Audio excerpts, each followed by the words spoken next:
Bonjour à toutes et à tous. Le foie, c'est un peu notre super-héros interne, un organe qui travaille sans relâche pour nous maintenir en vie. Mais que se passe-t-il quand ce super-héros est blessé, de manière chronique et irréversible? C'est justement de ça qu'on va parler aujourd'hui. On va s'attaquer à la cirrhose, une maladie vraiment sérieuse. Et oui, c'est vraiment la question clé. Parce que le foie a cette capacité incroyable de se régénérer, mais quand les dégâts sont trop profonds, trop répétés, eh bien cette capacité s'arrête net. Et là, à l'intérieur, quelque chose de terrible se met en place, souvent sans qu'on s'en rende compte.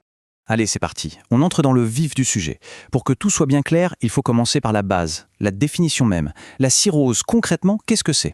Alors voilà la définition, un peu technique, mais on va décortiquer ça. Ce qu'il faut retenir, ce sont ces quelques mots. Destruction prolongée, ça veut dire que ça dure dans le temps.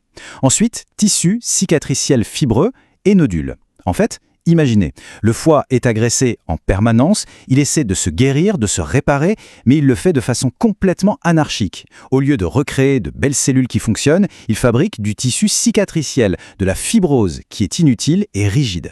Et là, l'image parle d'elle-même. C'est vraiment l'histoire de deux foies.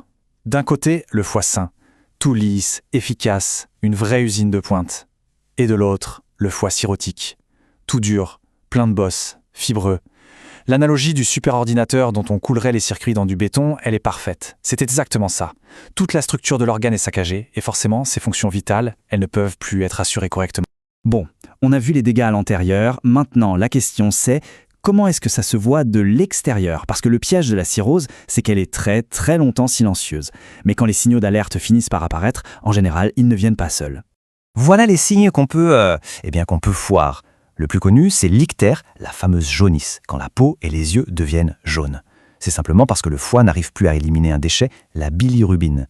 On a aussi la paume des mains qui devient très rouge ou des petites araignées de vaisseaux sur le torse.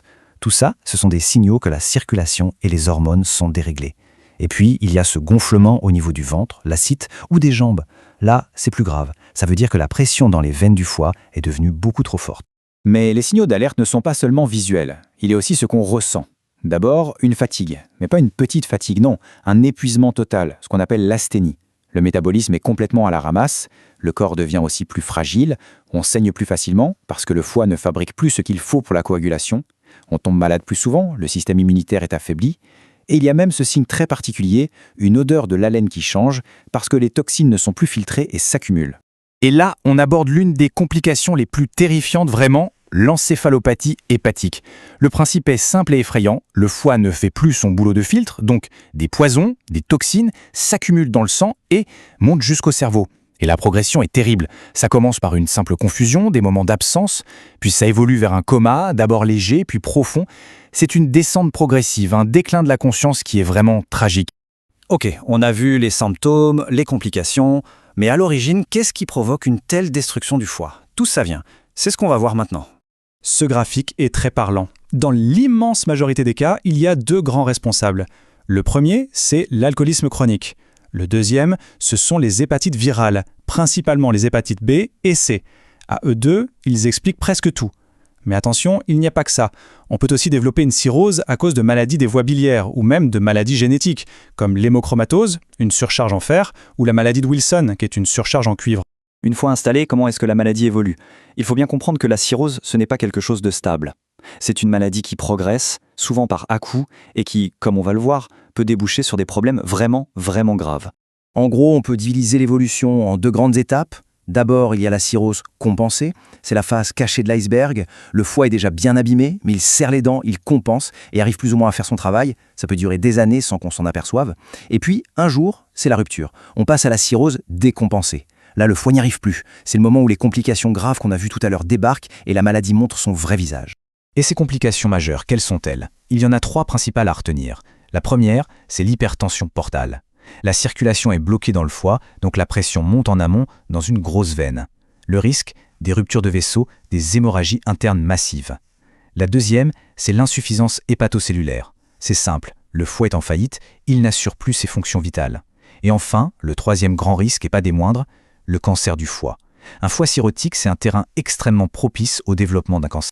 Tout ça est assez sombre, mais ça nous amène à la partie la plus importante finalement. Qu'est-ce qu'on peut faire? Est-ce qu'il y a des solutions pour gérer la maladie? Et surtout, comment on peut l'éviter? La question à million, celle que tout le monde se pose. Est-ce qu'il existe un remède? Est-ce qu'on peut revenir en arrière? Et la réponse, eh bien, elle est brutale. C'est non. Il n'y a aucun traitement curatif. On ne sait pas faire disparaître les cicatrices, la fibrose, les dommages sont permanents. C'est une réalité qu'il faut accepter. Mais attention, pas de remède ne veut pas dire rien à faire, loin de là. On ne guérit pas la cirrhose, mais on traite ses conséquences. On va gérer les symptômes un par un. S'il y a du liquide dans le ventre, on le retire. S'il y a une hémorragie, on intervient pour la stopper. Une infection, on donne des antibiotiques. Et en cas de cancer, les solutions sont plus radicales. Soit on enlève la partie malade du foie, soit, en dernier recours, on envisage une greffe. Du coup, on en arrive à la conclusion la plus importante de tout cet exposé. Si on ne peut pas guérir, alors la seule vraie solution, la plus puissante, c'est d'empêcher la maladie d'arriver. La prévention est absolument clé. Et ça passe par quoi? Lutter contre l'alcoolisme, bien sûr. Se protéger et se faire vacciner contre les hépatites virales.